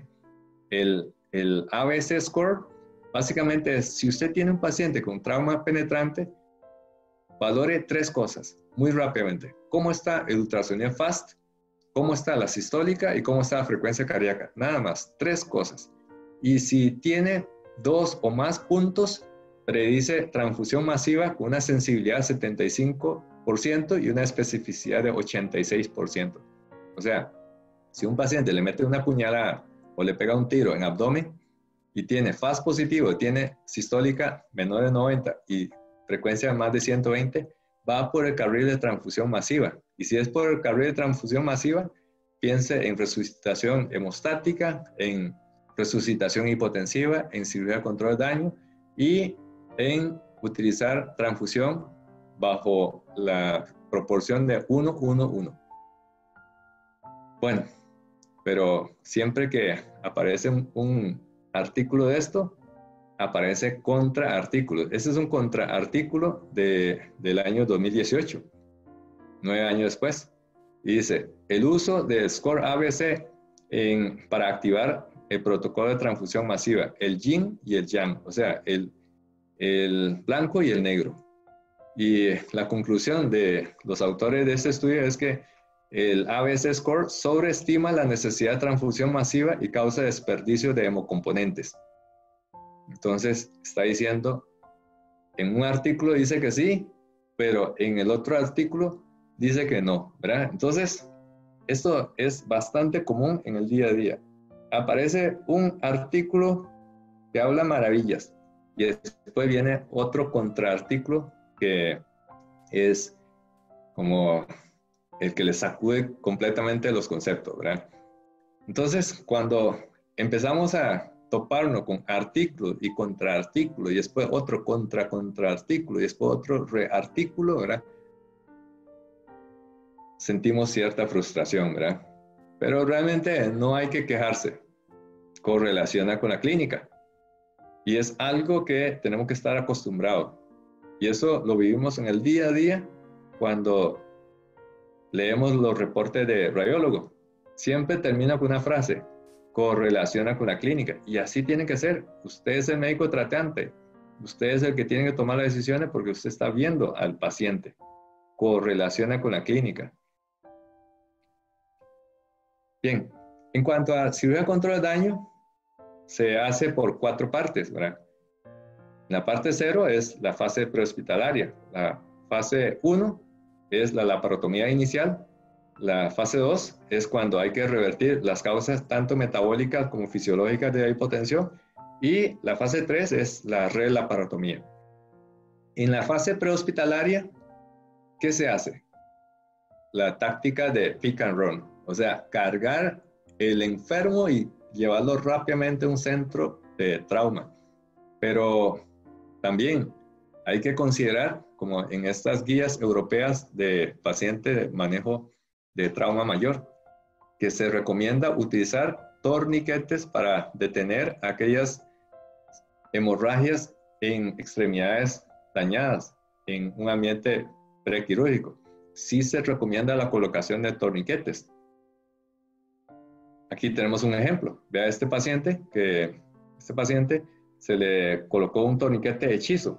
De hecho, fue un torniquete bastante ingenioso. Hicieron con una venda de clean alrededor de la región inguinal y pusieron una pinza y con eso se detuvo el sangrado, mientras se lleva a sala de operaciones para hacer una hemostasia definitiva. Entonces, torniquetes sí se recomienda, siempre y cuando la duración sea menor de 1 hora. La laparotomía inicial, ¿qué se hace? En la laparotomía inicial, obviamente, hay que planear muy rápidamente el acceso quirúrgico dependiendo del sitio donde se presume que hay daño, ¿verdad? Es mucho más fácil cuando se trata de herida por arma de fuego o herida por arma blanca, pero en herida contusa, no penetrante, es bastante más difícil tomar la decisión. En la laparotomía inicial, obviamente, lo que se busca es la detención del sangrado por una lesión macrovascular, Y se debe hacer todo esto antes de que uno inicie la resucitación hemodinámica con fluido, con vasopresores y con sangre. ¿Por qué? Porque con total seguridad, a más presión, va a haber más sangrado si el cirujano no ha cerrado el orificio. Y lo que se genera realmente es un síndrome que yo lo bautizaría como el síndrome de la regadera. Es la típica regadera de jardín. Más le echa, más sale. Un ejemplo, ¿verdad?, de que hay que detener sangrado mediante presión es este caso clínico. Este paciente tuvo un accidente bastante aparatoso. Accidente producto de un choque de moto sin casco contra un camión. Entonces llegó con una epistaxis masiva y alguien en sala de shock propuso, bueno, para esa epistaxis lo que se puede hacer es colocar una sonda de Foley, inflar, y eso fue lo que se hizo. Con tan mala suerte que en la fractura tenía un orificio que comunicó hasta la bóveda craneal. Entonces, y aquí vemos el resultado. Una sonda de Foley intracraneal. Vea que inclusive le inflaron con un poco de agua. Y vean aquí, directo a través de la lámina cribosa de hueso delmoide, con la sonda en cráneo. Eso fue en el año 2009. Y con eso sí, fue una hemostasia muy exitosa. Dejó de sangrar. Dejó de sangrar porque cuando no hay presión no sangra, ¿verdad? Se murió el paciente.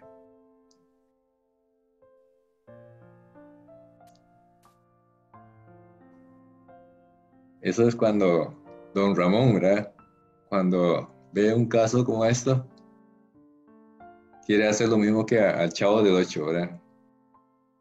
Darle el merecido por ser tan creativo para detener el sangrado. Claro, probablemente el pronóstico de ese paciente tampoco iba a ser muy bueno, ¿verdad? Pero esa sonda de Foley en cráneo fue...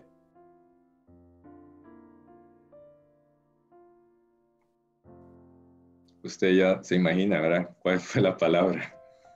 Bien, cirugía control de daño, ¿verdad? Entonces, consiste en la laparotomía abreviada y se prioriza luego la recuperación fisiológica a corto plazo sobre la reconstrucción anatómica de pacientes gravemente lesionados. O sea, ahí no se repara todo, solamente se hace empaques y detener los derrames. Por ejemplo, acá, vea que se colocó un empaque por encima del hígado. Aquí se ve el paño con el medio contraste, todo esto acá, y el hígado aquí abajo. Era un empaque en subfrénico para un trauma grave de hígado. Para controlar rápidamente el sangrado, empacar, controlar la fuga intestinales y biliares y un cierre temporal de la pared abdominal. Eso es una bolsa de Bogotá, ¿verdad? Y con este enfoque se beneficia alrededor de un 10% de los pacientes de trauma mayor. No todos los pacientes de trauma ameritan de una laparotomía de control de daño. Hay pacientes que se encuentran más estables y se puede, inclusive en una sola exploración, repararle todo. Pero en los pacientes de cirugía de control de daño hay que pensar en una laparotomía abreviada. Y después de esto, hay que dejar los empaques y fajar al paciente. No solamente fajar al paciente, sino no movilizarlo. Recuerde que los empaques solito, sin la faja abdominal, no hace absolutamente nada. Tiene que complementar probablemente 50% de la hemostasia no se debe únicamente a los empaques, sino la otra mitad, para complementar, sería esa faja abdominal. Y hay que decirle a enfermería que no lo bañe, que no lo movilice, que inclusive en algunos casos es altamente recomendable paralizar a ese paciente para que no esté pujando para desestabilizar los coágulos que apenas se están formando. Y yo le agregaría otra etiqueta, ¿verdad? No curiosear, ¿verdad? O sea, que no le quiten eso, porque cada vez que llega alguien, ¿verdad? Y ya quiere curiosear, ¿verdad? Entonces quita eso y cada vez que abre y otro montón de sangrado, ¿verdad? No vas a llevar al paciente nuevamente a sala de operaciones en las próximas 30 minutos o una hora, pero en 1 o 2 horas probablemente llega 4 o 5 curiosos y cada vez que abre, cada vez que quita el empaque, sangra otro chorrito más, otro chorrito más. Entonces hay que poner esta como una cinta de advertencia, ¿verdad? No curiosear, ¿verdad? No curiosear. Así es que el mensaje importante es que mantenga fajado el abdomen por lo menos 8 horas para que los empaques sirvan de algo. Si no, es un desperdicio. Usted puede poner todos los empaques, todos los paños en el abdomen, lo que quiera. Pero si no hay una compresión externa, el sangrado no va a parar. Pero cuando hablamos de la laparotomía abreviada no significa hacerlo a lo loco, ¿verdad? Porque puede pasar lesiones desapercibidas, como este caso. Aquí vean que esta es una paciente que tuvo una perforación gástrica que se diagnosticó 2 días después. Y vean aquí, cuando se abre, tenía una peritonitis generalizada, inclusive con trombosis ya de los vasos del epiplom. Esta paciente falleció. El factor distractor probablemente fue el neurotrauma. La paciente tuvo neurotrauma, estuvo en neurocríticos, nadie se dio cuenta, nadie pensó en abdomen, hasta que la paciente se puso séptico, le realizan un ultrasonido y hubo datos compatibles con perforación y cuando se abre se encontró esto. La paciente falleció. Era una paciente que tuvo trauma producto de un accidente en bicicleta. Y a veces vemos verdaderas catástrofes de lesiones que pasan por alto. Fugas biliares, ¿verdad? Es fundamental, ¿verdad? Y perforaciones intestinales inadvertidas. O sea, como un mensaje importante, ¿verdad? No me voy a descuidar de las lesiones desapercibidas.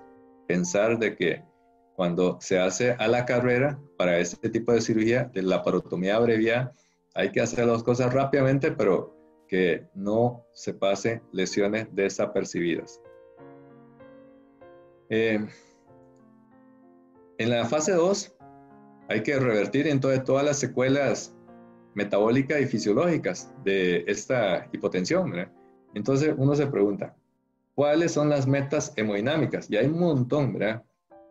Mantener signos vitales normales, un hematocrito estable entre 20 y 30, coagulación normal, plaqueta más de 50,000, ionograma y gasometría normales, lactato menor de 2, saturación venosa mayor de 65 y una diuresis de más de 0.5 cc por kilo por hora. Todas esas son metas, pero probablemente una de las metas más sencillas de dirigir es una media por encima de 60 a 70 milímetros de mercurio. Estamos hablando de la fase post-control de daño, ¿verdad? Recuerde que ante control de daño es hipotensión permisiva. Post-control de daño es tratar de mantener una presión arterial media de 60 a 70 milímetros de mercurio. Y de hecho, si buscamos metas ideales en esta publicación, intentó valorar 3 metas de resucitación, basándose en metas de presión arterial media de 60, presión media de 80 y presión media de 100. Entonces, hicieron 3 estrategias de resucitación manteniendo 3 niveles diferentes de presión arterial media. Y luego sacrificaron a los animales para ver los cambios histopatológicos. En el grupo de medias de 60, aquí tenemos ilion, pulmón, hígado, riñón y aquí riñón. Entonces, de los de 60 de media, tuvieron muchas lesiones producto de hipoperfusión. En cambio, presiones medias de 100 también tuvieron muchas lesiones producto de la resucitación excesiva. Así es que el punto de menores daños a nivel de intestino, pulmón, hígado y riñones es una presión arterial media de 80 milímetros de mercurio. Por eso la recomendación de ATLS es mantenga una presión arterial media por encima de 60 a 70 milímetros de mercurio. Ese es el objetivo a buscar. Y si tiene neurotrauma, hay que optimizar la presión de perfusión cerebral manteniendo esta por encima de 60 milímetros de mercurio. Bueno, finalmente, la fase de relaparotomía. Eso es para tratar ahora de corregir aquellas cosas que por la carrera no se terminó de reparar. Sobre todo, consolidar la hemostasia. El abrir nuevamente la herida para reexplorar es algo bastante común. Por ejemplo, acá, después de una laceración hepática grave, a las 48 horas se llevó a sala de operaciones nuevamente para desempaque y se terminó de hacer la hemostasia con plasma argón. ¿Y qué otras estrategias tenemos que implementar para los pacientes de trauma exsanguinante? Según el estudio CRASH, se observó de que los pacientes que fallecen en hospital tempranamente por sangrado. Vean ustedes acá, en rojo son aquellos fallecidos por sangrado. Y claramente se ve que en el primer día, la mitad de los que fallecen por sangrado. En el día número 1, casi la mitad de los que fallece por sangrado. Pero vean que a partir del segundo, tercer y cuarto día, prácticamente la hemorragia ya no es problema. O sea, tenemos que concentrar muy bien en resolver esta fase, sobre todo las primeras 24 horas.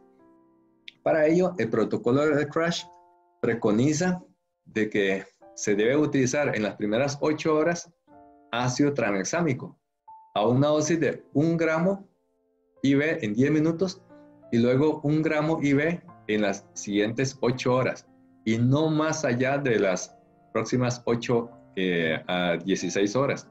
O sea, solamente una dosis en 10 minutos y otra dosis durante las próximas 8 horas. ¿Y qué encontraron ellos con ese protocolo de CRASH 2? Ellos encontraron que las muertes por todas las causas se redujo en un 10.3% y las muertes por sangrado se redujo en un 16.3%. Pero ácido tranexámico, eso fue lo que se utilizó en el estudio CRASH 2. Sin embargo, aquí en Costa Rica no tenemos ácido tranexámico. Y es cuando, como decía don Ramón, ¿qué haría MacGyver en una situación así? No hay ácido tranexámico en Costa Rica. No hay problema. Tenemos alternativa. Y la alternativa es el ácido epsilon aminocaproico, el Amicar. Se usa a dosis de 5 gramos IV y luego en infusión de 1 gramo por hora por las próximas 8 horas. El ácido epsilon aminocaproico es menos potente, pero nosotros con este protocolo estamos igualizando el efecto, o sea, equiparando el efecto del ácido tranexámico. Y equivale a aplicar al paciente un frasco en un bolo y luego 2 frascos en 100 cc a pasar durante las próximas 8 horas. Existen otros agentes procoagulantes como la desmopresina, el factor 7 recombinante o Novoseven y el complejo protombínico. Pero sin lugar a duda, en trauma, el que ha sido más estudiado es el NOVO7, es el factor 7 recombinante. Sin embargo, a pesar de que en nuestros hospitales cuenta con el NOVO7, el problema de NOVO7 es su precio exorbitante, porque la dosis de trauma es de 80 microgramos por kilo en un solo bolo, pero esa dosis cuesta más de $9,000. O sea, es una estrategia extremadamente cara. Observen ustedes cómo en el estudio CRASH 2, a partir de las 48 horas, y sobre todo a partir de 24 horas, hay un descenso importante en los eventos de sangrado. Por ende, el mensaje importante es que está bien el primer día, hipocoagulabilidad, pero al segundo día tenemos que pasar de página y decir, bueno, aquí lo que hay es un estado ya de hipercoagulabilidad y hay que pensar en ya el reinicio de las estrategias de tromboprofilaxis. No vaya a ser que ese paciente a los 5 días se muera de una trombosis venosa profunda y embolia pulmonar. Bueno, finalmente, ¿cuáles son los mensajes para llevar a casa? Son los mensajes clave. Número 1, que tradicionalmente hemos hablado del concepto de transfusión masiva, pero con lo que hemos revisado durante esta sesión, quizás el término más descriptivo, el más recomendado, el más dirigido, es el término de resucitación hemostática. Usted hace la resucitación hemodinámica paralelo a las medidas de control de la hemorragia. Y en el caso de trauma exsanguinante, la transfusión masiva puede ser parte de una tríada mortal: la coagulopatía, la acidosis y la hipotermia. Casi todos los pacientes que fallecen de trauma fallecen con estos 3 criterios completos. Otro mensaje para llevar a casa es que si lo que se pierde es sangre total, entonces lo que hay que reponer es sangre total. Ciertamente no tenemos sangre total fresca, pero podemos hacer un truco que se llama sangre total reconstituida. Y para ello tenemos que bajar la proporción de plasma, plaqueta y glóbulo rojo empacado a una relación de 1:1:1. Otro mensaje muy importante, y es un llamado a la acción, es que tenemos que abandonar el esquema de resucitación secuencial en trauma exsanguinante. ¿Cuál es el esquema de resucitación secuencial? Que empezamos a poner cristaloide, luego más cristaloide, luego empezamos a pedir glóbulo rojo empacado, seguimos pidiendo glóbulo empacado y más glóbulo empacado, y hasta el puro final se nos ocurre pedir plasma y plaquetas. Ya para ese entonces ese paciente va a tener una coagulopatía inmanejable. Así es que en paciente con trauma exsanguinante hay que cambiar de chip y en lugar de decir o utilizar la resucitación secuencial, tenemos que implementar el esquema de resucitación hemostática. Y quizás este es el mensaje más poderoso ahora que ya hay residentes conectados a esta sesión, ¿verdad? Que después de colocar el empaque, la hemostasia todavía está muy precaria y debe complementar con la faja abdominal. Y cuando se pone faja abdominal, significa que vamos a paralizar a ese paciente durante 8 horas, y durante esas 8 horas nadie lo va a bañar, nadie le va a cambiar de posición y nadie va a curiosear desempacando. Eso hay que instaurar como una especie de norma para que esos pacientes no sean expuestos una y otra vez a esos desempaques por curiosidad, y cada vez que se desempaca lo que va a provocar es un chorrito más de sangrado, un chorrito más de sangrado, hasta que después el paciente entra a un círculo vicioso de coagulopatía post-trauma irrecuperable.